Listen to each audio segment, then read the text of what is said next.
Hello friends, मैं doctor Jitendra Mohan रट्टा Jaunpur. Mobile number 91 40 48 21 04 99 35 67 37 93 365 24 24 4।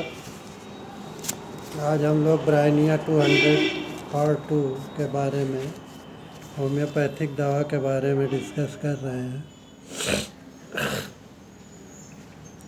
Homeopathic में ब्राइनिया 200 हमें यह स्मरण रखना चाहिए कि प्रत्येक दवा की दोहरी प्रक्रिया होती है। जैसे ओपियम की मुख्य क्रिया नींद या बेहोशी लाना होता है, तो नींद का ना आना होता है। अतः रोग को पूरी तरह समाप्त करने के लिए ज़रूरी है कि दवा की मुख्य क्रिया को समझने के बाद उसका उपयोग किया जाना चाहिए।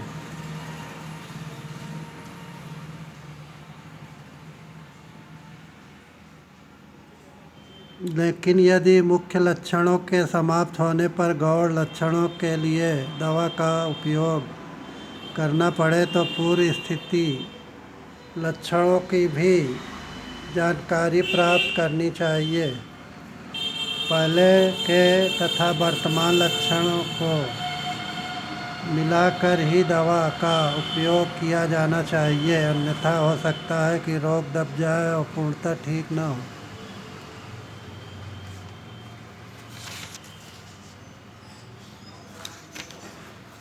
श्लेष्मिक झिल्लियों पर भी ब्राइनिया की क्रिया साफ तौर पर देखी जा सकती। जलन की दूसरी अवस्था में यह दवा ज़्यादा लाभकारी रहती।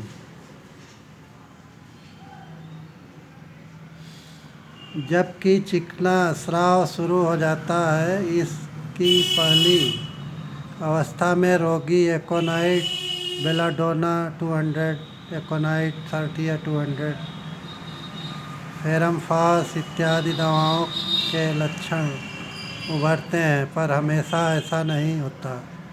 ब्राइनिया दर्द सुई की चुभन जैसा होता है तथा स्नेहिक झिल्ली की जलन में भी सुई चुभने जैसी पीड़ा होती है।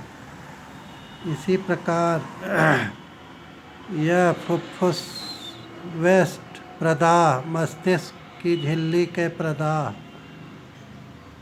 प्रवाह, आंत्रवेस्ट की जलन, हृदय वेस्ट प्रदाह में यह लाभकारी रहती है। इससे पहले मानसिक लक्षण दूर होते हैं और फिर शारीरिक लक्षणों में कमी आती है।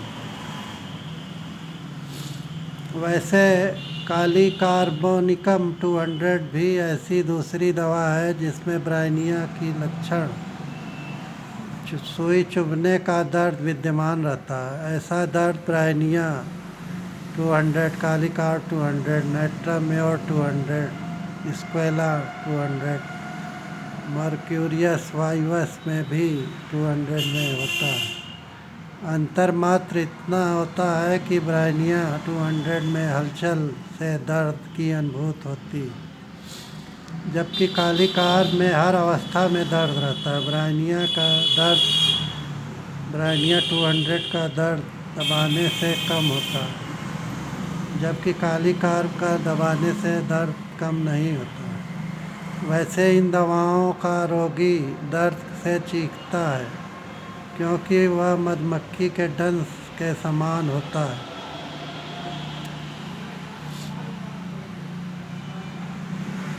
रस टॉक्स का लक्षण होने पर यही तीनों औषधियाँ प्रमुख होती और इनसे पहले या बाद में सल्फर देना भी लाभकारी रहता है। वैसे सल्फर 200 का उपयोग करने से पहले चिकित्सक को यह देख लेना चाहिए कि पहले की चुनी दवाओं से लाभ हुआ कि नहीं, क्योंकि प्रश्न उभरता है सादृश्य लक्षण न होने पर भी सल्फर 200 का प्रयोग क्यों। इस प्रश्न के उत्तर में इतना बता देना काफ़ी है कि सल्फर की क्रिया का क्षेत्र काफ़ी बड़ा होता है तथा सोरा दोष से उत्पन्न लक्षणों और संपूर्ण क्रिया दर्शाता, अर्थात सोरा दोष से उत्पन्न रोगों को पूरी तरह ठीक कर देता है या अन्य दवाओं की क्रिया होने में सहायक बनता है, मगर ऐसा सदैव नहीं होता है।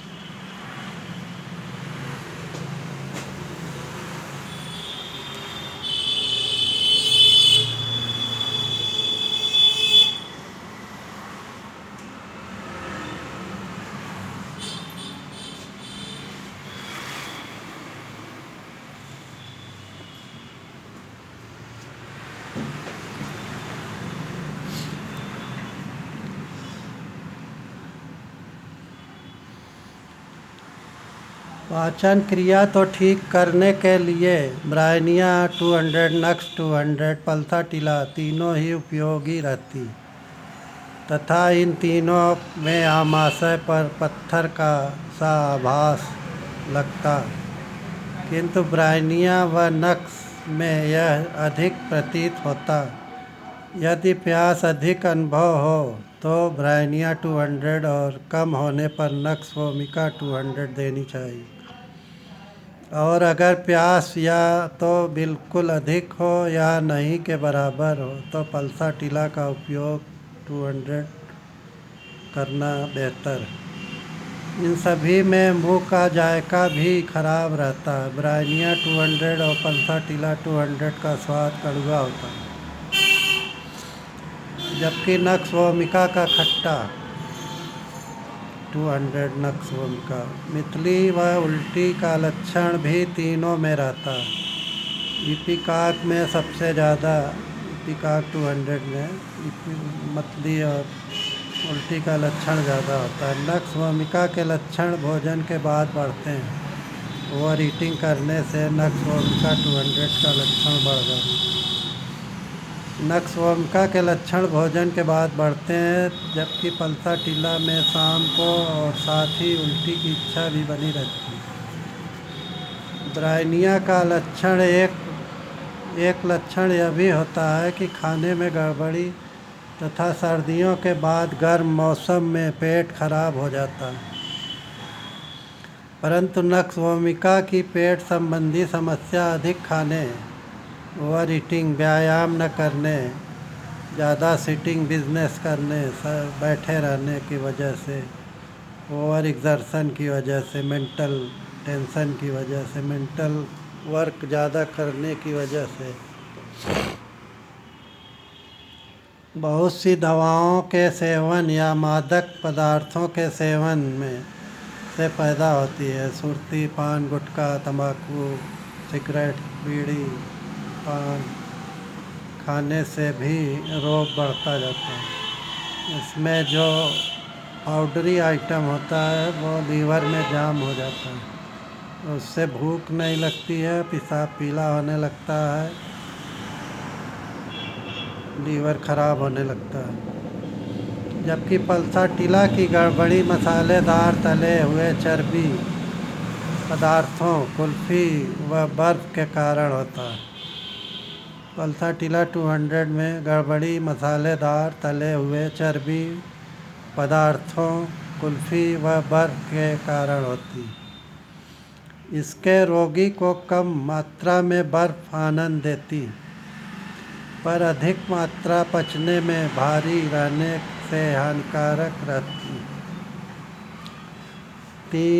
इन तीनों दवाओं ब्रायनिया 200, नक्स वोमिका 200, पल्थाटिला 200 की विशेषता पतले दस्त होते हैं, जबकि ब्रायनिया और नक्स वोमिका का प्रधान लक्षण कॉन्स्टिपेशन। वैसे यदा कदा पल्थाटिला में भी यह हो जाता है। स्टूल में ब्राइनिया 200 में प्रातः हलचल से गर्मियों में ज़्यादा खा लेने से पतले दस्त होने लगते हैं। नक्सवमिका में ये बिगड़कर रक्तामस का रूप धारण कर लेते हैं, जबकि इसके विपरीत पल्था टीला के दस्त रात्रि में तंग करते हैं। पेट में गड़गड़ाहट की आवाज़ भी होती। इसके रोगियों की जीभ पर सफ़ेद रंग की नील या मैल की मोटी परत रहती।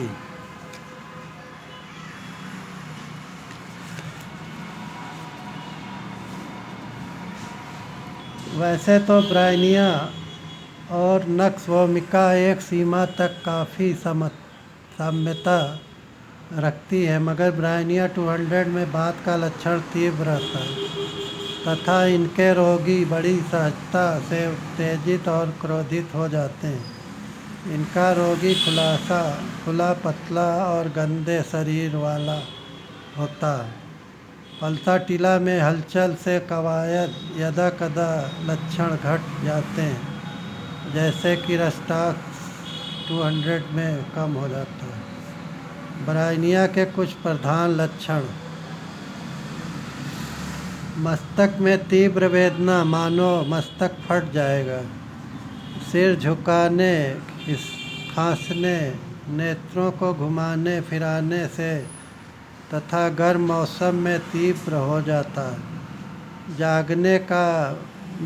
जागने पर बेहोशी, मतली, लेटने पर आराम, मासिक स्राव के स्थान पर नाक से खून गिरना तथा थूक में खून आना, स्तनों में प्रवाह, पीला रंग, बड़े भारी और वेदना युक्त, प्रसव के पश्चात रक्तस्राव रुक जाना, स्तन का दूध, मासिक धर्म, चेचक का दब जाना, आरक्त ज्वर में दोनों का धीरे धीरे निकलना या दब जाना। साथ ही ब्राइनिया के लक्षण भी बार बार लंबे सांस भरने की इच्छा, फेफड़ों का फैलना जरूरी हो जाता है।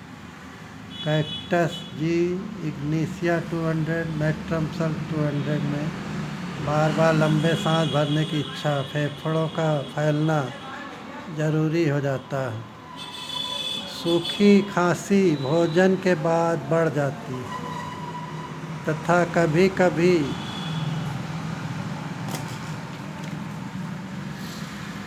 उल्टी भी हो जाती है। घूमने फिरने पर, खुली हवा से गर्म घर में आने पर नेट्रम कार 200, खांसी का बढ़ना, खांसने पर छाती और माथे में जोर का धक्का सा लगता है, उनको हाथों से संभालना पड़ता है। यूक्टोरियम परफोरेटम 30 और नेट्रम सल्ट 200 से लाभ होता है। ब्राइनिया के ये कुछ विशेष लक्षण होते हैं। ये किसी साधारण सूची के अंतर्गत नहीं आ सकते, परंतु ब्राइनिया 200 के अत्यंत श्रेष्ठ नियमित लक्षण हैं। इनसे पहले जो प्रधान लक्षण बताए गए हैं, इनमें से प्रत्येक का और सबका बहुत गहरा संबंध है। ये सब साधारण परिचायक लक्षण माने जाते हैं। होम्योपैथिक प्रणाली में औषधि परीक्षा तथा रोगग्रस्त शरीर से दवा के व्यवहार द्वारा प्राप्त दवा के गुणों का परिचय होम्योपैथिक चिकित्सकों के लिए बहुत ही लाभकारी सिद्ध हुआ है। एलोपैथिक चिकित्सक इस लाभ से सर्वथा वंचित रह गए। धन्यवाद दोस्तों, नमस्कार।